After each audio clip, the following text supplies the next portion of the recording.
সবাইকে স্বাগত জানাই অভিবাসীর আদালত অনুষ্ঠানে। সাথে আছে আমি রঞ্জন শুভ্র। অভিবাসন প্রত্যাশী মানুষকে সচেতন করতেই এই অনুষ্ঠান। প্রতি মাসের চতুর্থ শনিবার এই সময়টিতে বিরতিহীন আলোচনায় আমাদের সঙ্গে থাকেন অভিবাসন ইস্যুতে সমস্যাগ্রস্ত নাগরিক, আরও থাকেন একই সাথে তাদের সমাধান দিতে বিশেষজ্ঞরাও। প্রবাসী শ্রমিকের হয়রানি আর প্রতারণার গল্প যেন অন্তহীন, এমনকি বৈধভাবে গিয়েও অনেকে পড়েন সীমাহীন দুর্ভোগে। রিক্রুটিং এজেন্সিও অনেক সময় দায় নিতে চায় না অসহায় এসব মানুষের। এর বাইরে বিএমইটিতে অভিযোগ দায়েরের পর দীর্ঘসূত্রতার কাহিনী তো রয়েছেই। আসলে সমস্যাটা কোথায় সেটাই জানার চেষ্টা করব, সমাধানও কিছুটা শুনবো। আমাদের সঙ্গে আছেন প্রবাসী কল্যাণ ও বৈদেশিক কর্মসংস্থান মন্ত্রণালয়ের সাবেক সচিব মোহাম্মদ সেলিম রেজা, আরও রয়েছেন টাঙ্গাইল জজ কোর্টের অ্যাডভোকেট মোহাম্মদ হুমায়ুন কবির। এছাড়াও আমাদের সঙ্গে স্টুডিওতে যুক্ত আছেন তিনজন ভুক্তভোগী। কাতার ফেরত শান্ত মণ্ডল, আছেন সৌদি আরবে অবস্থানরত ভুক্তভোগী মজনু মিয়ার ভাই হজরত আলী, এবং আরও রয়েছেন কাতারে অবস্থানরত ভুক্তভোগী লুৎফরের বাবা সেন্টু মিয়া। সুযোগ রয়েছে ভুক্তভোগীদের সমস্যা বা প্রশ্ন শুনে বিশেষজ্ঞদের পরামর্শ জানার। সরাসরি টেলিফোন করে এসব বিড়ম্বনায় পড়েছেন এমন দর্শক অংশ নিতে পারেন। সুযোগ থাকবে সরাসরি ফোন করার 09666311 অথবা 022222292381 এই নম্বরগুলোতে। এছাড়া অভিবাসন সংক্রান্ত যে কোনো তথ্য জানতে ডায়াল করতে পারেন 333 এই নম্বরে। চলে যাচ্ছে আলোচনায়। স্বাগত দুজনকে। আমি শুনবো আপনাদের দুজনের কাছ থেকে। আমাদের সাথে যারা ভুক্তভোগী রয়েছেন তাদের সমস্যাগুলো আগে একটু শুনে আসি। আমি শুরুতেই যদি যেতে চাই শান্ত মণ্ডল, আপনার কাছে কি সমস্যা সংকটে পড়েছেন সেটি আমাদের একটু বলুন। আমি বাংলাদেশ থেকে কাতারে গেছিলাম 3,60,000 টাকা দিয়ে, যাই না কোনো কাজ পাইনি, কোনো কিছু পাইনি, খাবার দেয় না, রাস্তায় রাস্তায় ঘুরছি, ওই টুকার মতো খানা খাইছি। মানে যে কাজের কথা বলে নিয়ে গেছিল সেটা তো দেন, এবং রিক্রুটিং এজেন্সির মাধ্যমে বৈধভাবে আপনি গিয়েছিলেন। কাজে আমার লেবার বিল্ডিং কন্ডিশনের লেবারে নিয়ে গেছিলো, বলে ওই জায়গায় কোনো কাজ দেয় না, আমারে কাজ দেয় না, আমার খাবার টাকা ওদের নাকি খাবার দেয় নাকি, এক ঘরের ভিতরে আটকে রাখছিল বন্দি করে। পরে ওই জায়গায় আমার নির্যাতন করে, মানে মারধর করে, পরে আমার গাড় ধাক্কাতে বাইক হয়েছে, তুই রাস্তায় চলে যা। মানে রাস্তায় আমি খানা টুকিয়ে খাইয়া ওর দেশের তিনি এক দেশের থেকে দেখাইলো, ওর দেশের তিনি টেকাই না, শুধু করে বাপ মায়ের টাকা বাড়াইছে। পরে এই টাকাতে টিকিট কেটে পরে আমি এসে পড়ছি। এই আপনার কাছে অভিযোগ, এটা আমার কী দেখি সমাধান দেবেন, এটা আপনার কাছে অনুরোধ, এটা আমার। এবং বিএমইটিতে অভিযোগ করেছেন, সেটি প্রায় কতদিন হলো? বিএমইটিতে অনুরোধ করেছি প্রায় এক বছর। কোনো ধরনের ফোন বা কোনো ধরনের সহায়তা কিছুই পাননি? না, পাইনি এখন থেকে। শুনলাম। আমি একটু হজরত আলীর সমস্যাও একটু শুনে নিতে চাই। আসসালামু আলাইকুম, আমার নাম হজরত আলী। আমার বড় ভাই সৌদি আরব পাঠাইছি মার্কেট ক্লিনের কথা বলে। এবং সেটি বৈধভাবে পাঠিয়েছিলেন? বৈধভাবে পাঠাইছি, জি।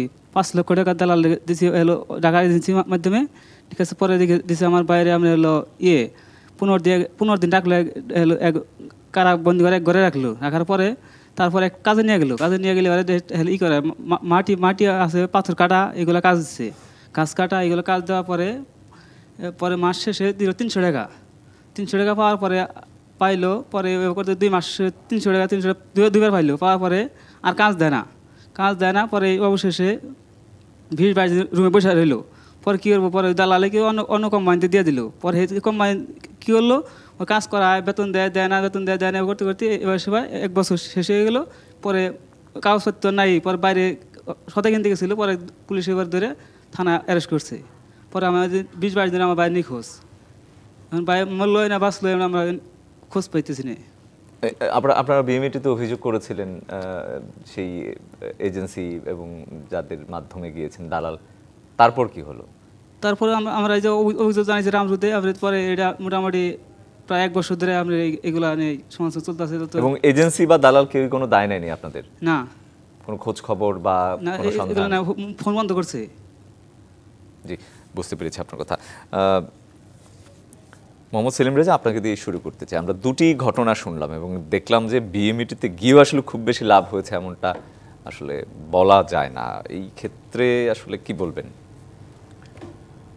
আসলে আমাদের 2জন প্রবাসী ভাইয়ের যে কথা আমরা শুনলাম, এটা হচ্ছে একজন জেলে বন্দী, একজন হলো সে কাজ না পায় অনেক ফেরত আসছে।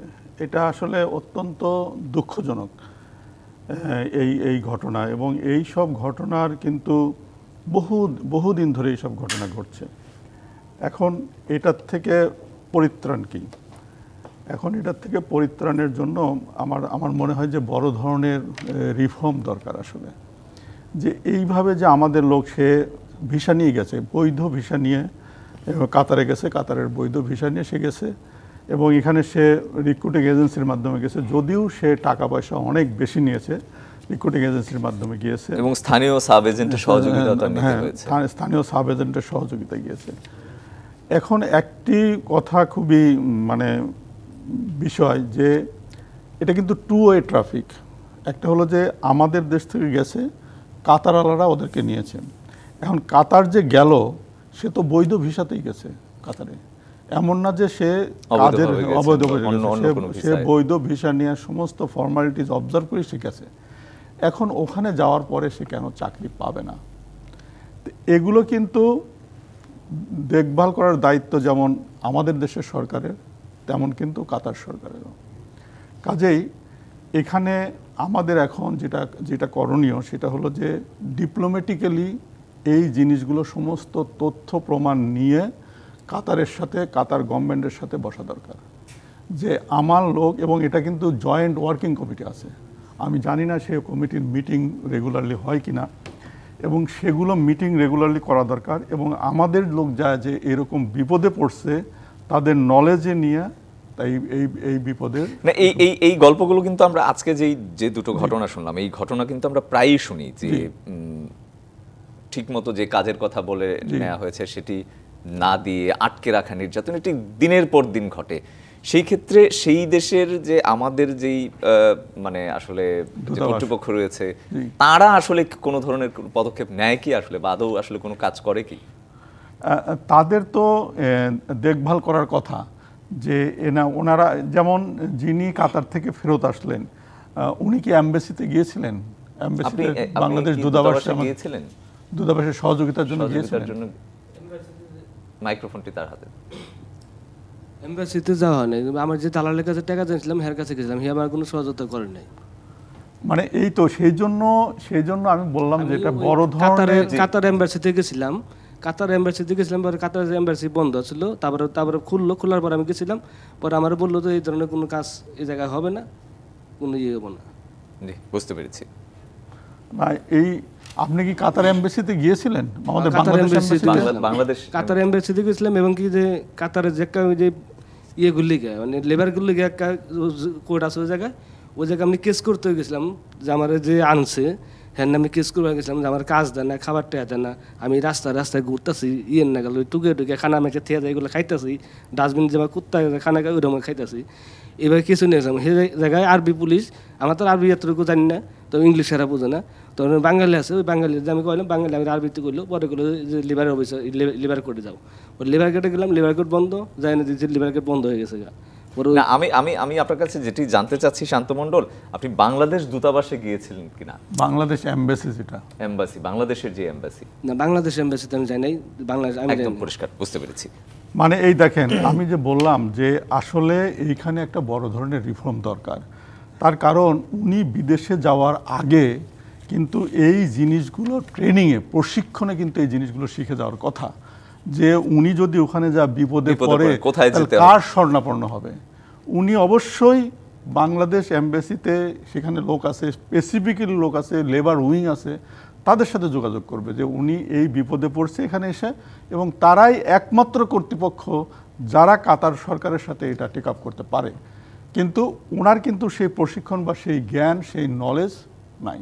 কিন্তু আমাদের দিক থেকে যেটা করা দরকার, যাওয়ার পূর্বেই তাদেরকে কিন্তু এই ধরনের প্রশিক্ষণ, যেমন উনি বলতেছে উনি ভাষা একদমই জানে না, তো এবং এই ভাষা এবং এই মানে যে দেশে গিয়ে কাজ করবেন সেখানকার কোনো ভাষা এক বর্ণও তিনি জানেন না, এক বর্ণও তিনি জানেন না, তাহলে উনি কিভাবে গেলেন? এইখানে ওই এমন ট্রেনিং, কম্পালসারি ট্রেনিং ইন্ট্রোডিউস করতে হবে যে উনি ওখানে যাওয়ার পরেও যদি বিপদ হলে উনি কি করবে উনি সেটা জানে। জি, আচ্ছা, ট্রেনিংয়ের প্রশিক্ষণের বিষয়টা আমরা শুনলাম, কিন্তু যেটি আমরা দেখছি যে বিএমইটিতে অভিযোগ জানানোর পরেও 10 মাস অতিবাহিত হয়ে যায় এবং প্রচণ্ড রকমের দীর্ঘসূত্রতা দেখা যায়। এবং আরেকটি ক্ষেত্রে আমরা দেখেছি, হজরত আলী তার ভাইয়ের ক্ষেত্রে দেখেছি যে রিক্রুটিং এজেন্সি এসে স্থানীয় দালালের উপরে দায় চাপিয়ে দেয় এবং দালাল এসে তাকে খুঁজে পাওয়া যায় না এবং রিক্রুটিং এজেন্সি এক ধরনের বের হয়ে যায়, কোনো দায় নিতে চায় না, তাকে আসলে জবাবদিহির আওতায় আনা যায় না। এই সংকটটা আসলে কোনোভাবে মেটানো যায় কি? অবশ্যই এই সংকট মেটাতে হলে পারেও এখানেও একটা বড় ধরনের রিফর্মের দরকার।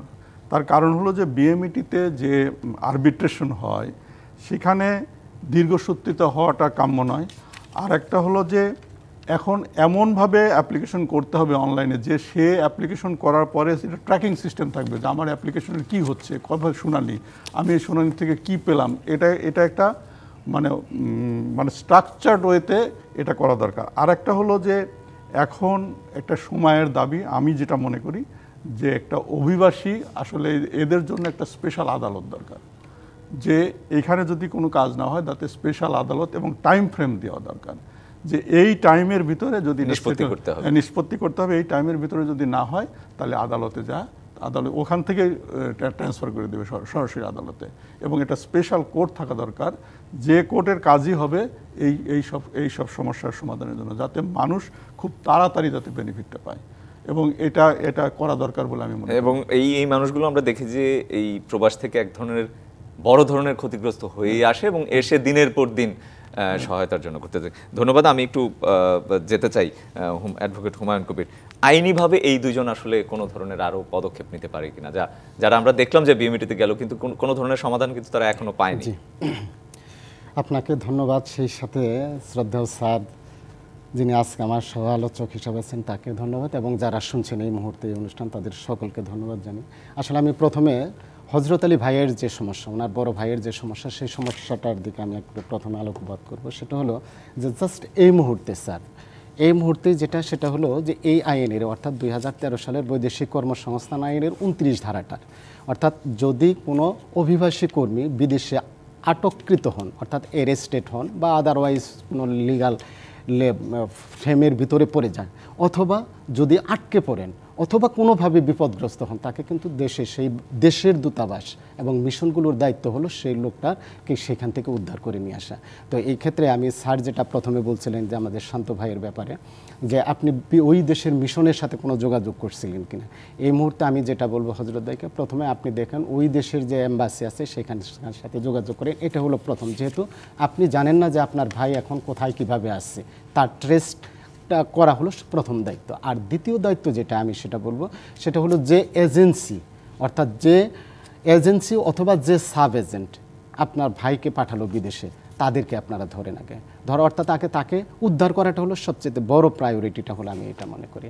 আর আপনি আরেকটা কথা বলছেন যে আর লিগ্যাল এইডের দিকে আমরা কী যেতে পারি। আর আসলে এই 2013 সালের বৈদেশিক কর্মসংস্থান আইনে অনেক ফ্যাসিলিটিস আমাকে দেওয়া আছে।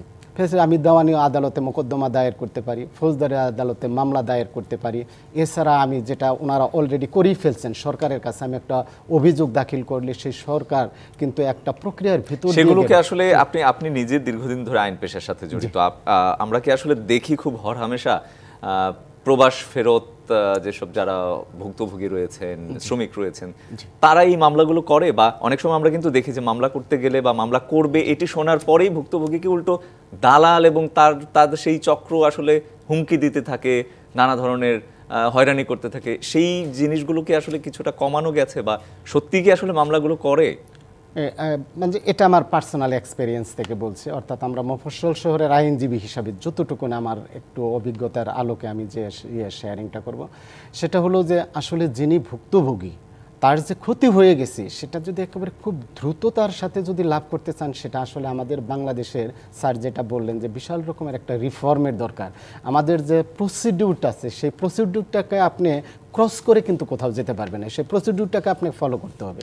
এবং সেই সাথে যেটা আছে সেটা হলো যে এই লিগ্যাল ফ্রেমওয়ার্কের আউটে যায় কিন্তু যদি আমরা যেতে যাই, তখন মহামান্য হাইকোর্টে গেলে কিন্তু আবার সেই বিচারটা টিকবে না। কাজেই একটু ধৈর্য সহকারে যেতে হবে। আমরা যে আইন আদালতের আশ্রয় নিলেও সেখানেও আপনাকে একটু ধৈর্যের সাথে সেটা মোকাবেলা করতে হবে। একেবারে জাস্ট যাওয়া মাত্রই আমি সেই লিগ্যাল রেমিডিটা পেয়ে যাব এটাও কিন্তু সঠিক এটা না, একটু ধৈর্যের সাথে সেটা মোকাবেলা করতে হবে। আমি এখানে একটু অ্যাড করতে চাই, যেমন ওনার ভাই এখন হাজতে আছে বা জেলে আছে, পুলিশের কোন এলাকায় আছে, এইটা কিন্তু ইমিডিয়েটলি যেটা করা দরকার, উনি ঠিকই বলেছেন, কারেক্টলি পয়েন্টেড আউট, যে ওনাকে উদ্ধার করতে হবে। এখন এই উদ্ধারটা কে করতে পারবে? আসলে ওনাদের জানাই নাই যে কোন জায়গায় কি করতে হবে। এখন কিন্তু ওনারা ইমিডিয়েটলি যেটা করতে হবে, উনি তার সৌদি আরবে যেতে পারবে না, ওনাদের ইমিডিয়েটলি যেটা করতে হবে সেটা হলো যে এখানে বিএমইটিতে অথবা ওয়েজ আর্নার্স কল্যাণ বোর্ডে একটা দরখাস্ত দিতে হবে যে তার ভাই এইভাবে গ্রেপ্তার হয়েছে এবং অমুক জায়গায় অমুক জেলে বা যতটুকু ইনফরমেশন আছে তাকে উদ্ধার করার জন্য। এবং এইটা দেওয়ার পরে কিন্তু তারা এইটা দূতাবাসে পাঠাবে, দূতাবাস থেকে। এবং ওনারা যদি আমার কাছে ওই অ্যাপ্লিকেশন দেয়, এখনও দূতাবাসে যারা কাজ করে আমার সাথে পরিচয় আছে, আমি কিন্তু তাদেরকে হেল্প করতে পারবো। যে প্রথম কাজটা হবে তার ভাইয়ের ওখানে কি কারণে আটক হয়েছে, কেন আটক হয়েছে, তাকে উদ্ধার করা। এবং উদ্ধার করার জন্য কিন্তু ওখানে আমাদের যে এমবেসি আছে, বিশেষ করে সৌদি আরবে জানি, সৌদি আরবে এমবেসিতে লেবার উইং আছে, ওখানে আমাদের লিগ্যাল সাইড দেখার লোক আছে, ওখানে লয়ার আছে, তারা কিন্তু তাকে হেল্প করতে পারবে। কাজে ইমিডিয়েটলি এগুলো এটা করতে হবে তাকে উদ্ধারের জন্য।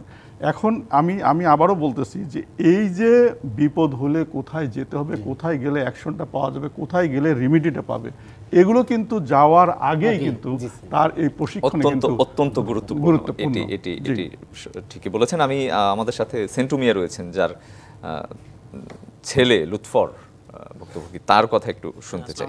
জি, আমার ছেলে তারিফ ইন্টারন্যাশনাল সুমন হালদার এই এজেন্সি থেকে আমার ছেলেকে পাঠাইছি।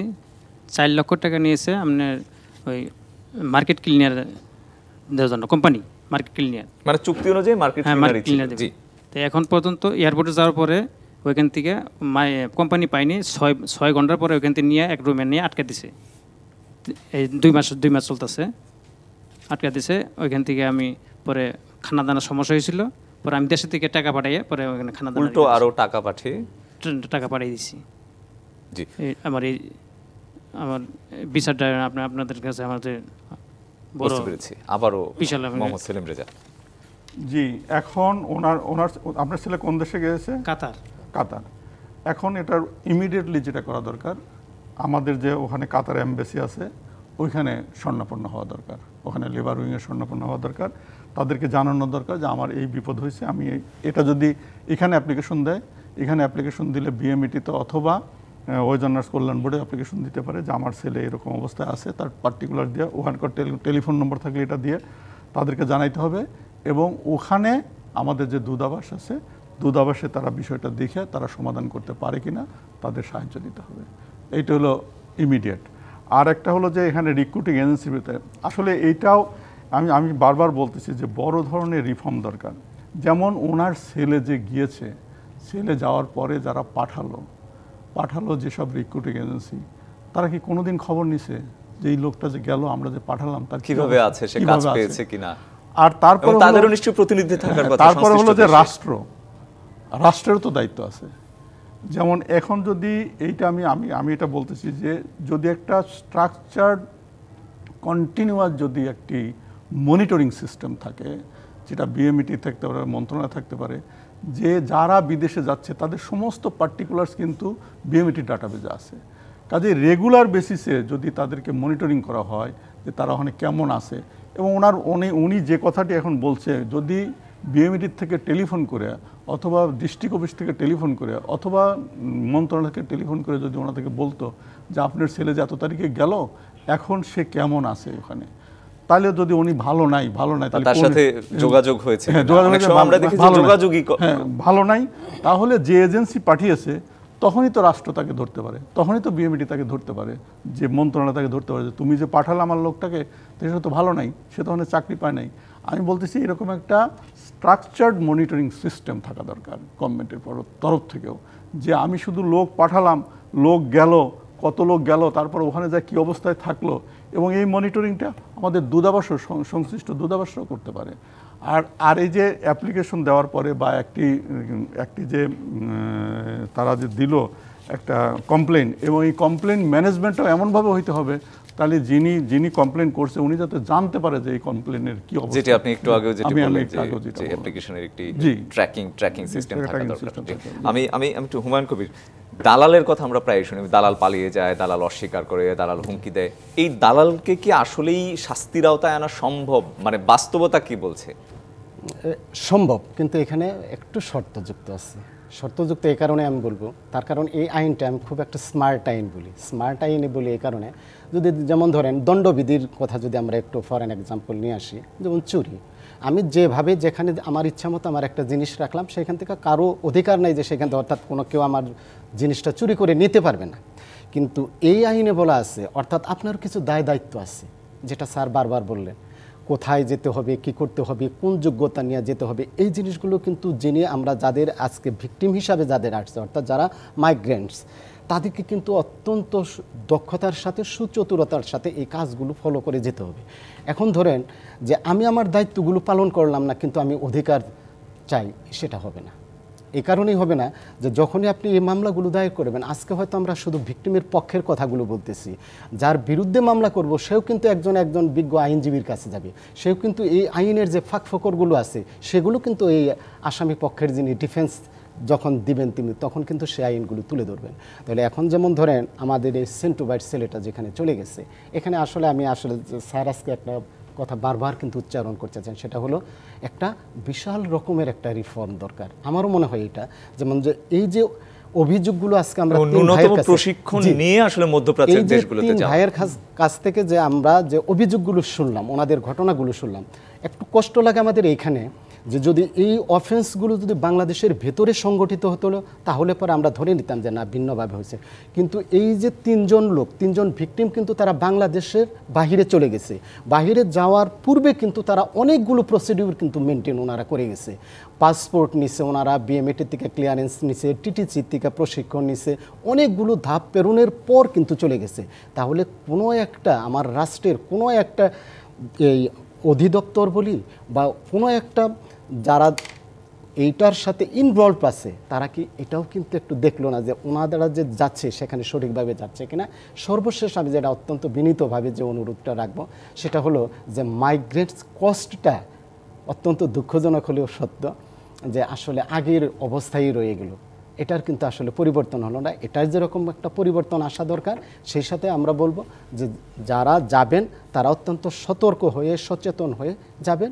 আর যেটা সেন্টু ভাইয়ের ব্যাপারে এটা আমি বলবো, আপনি যেহেতু বিএমএটিতে অভিযোগ করছেন, সেই সাথে আপনার তো অনেকগুলো দরজা খোলা আছে, সেটা আপনি ফৌজদারি মামলা দায়ের করতে পারেন, দেওয়ানি মোকদ্দমায় যেতে পারেন।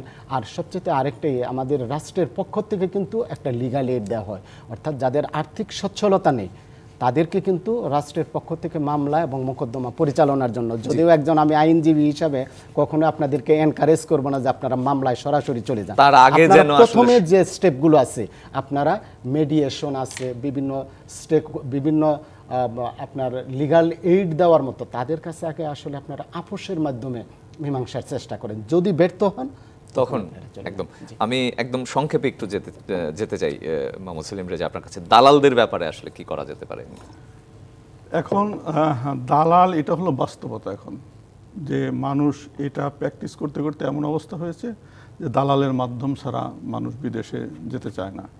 একটা হলো যে দালালদের লিগ্যাল ফ্রেমওয়ার্কের ভিতরে আনা, যে তাদেরকেও যেন দায় দায়িত্বের ভিতরে আনা যায়। এটা এ ব্যাপারে রামরু কিন্তু ইতিমধ্যেই একটা প্রস্তাবনা দিয়েছে, সেটা গভর্নমেন্ট যাচাই বাছাই করে দেখতে পারে। আর একটা হলো টোটাল জিনিসটা অনলাইনে করা যায় কিনা সেটা দেখা যেতে পারে, একদম টোটাল A to Z, মানে ফ্র্যাকশন না করে একদম তার A to Z একটা সমাধান করে একটা মানে অনলাইনে করা যায় কিনা সেটা একটা দেখা যেতে পারে।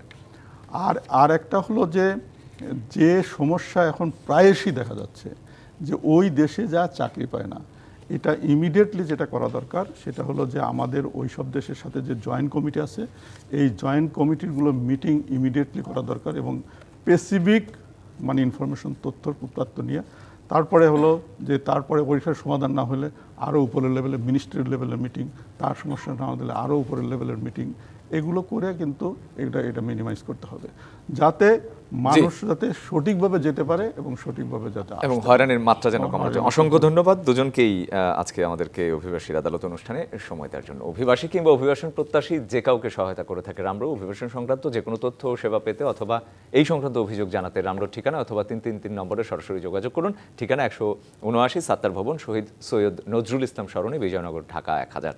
ইমেল করতে পারেন অভিযোগ ramru@gmail.com। ফেসবুকে জানাতে পারেন তাদের www.facebook.com/rmmru এবং ফোন করতে পারেন 01911 744 624 এবং 333 এই নম্বরগুলোতে। এই ছিল আজকের মতো অভিবাসীর আদালত অনুষ্ঠানে। ভালো থাকুন, সুস্থ থাকুন সবাই।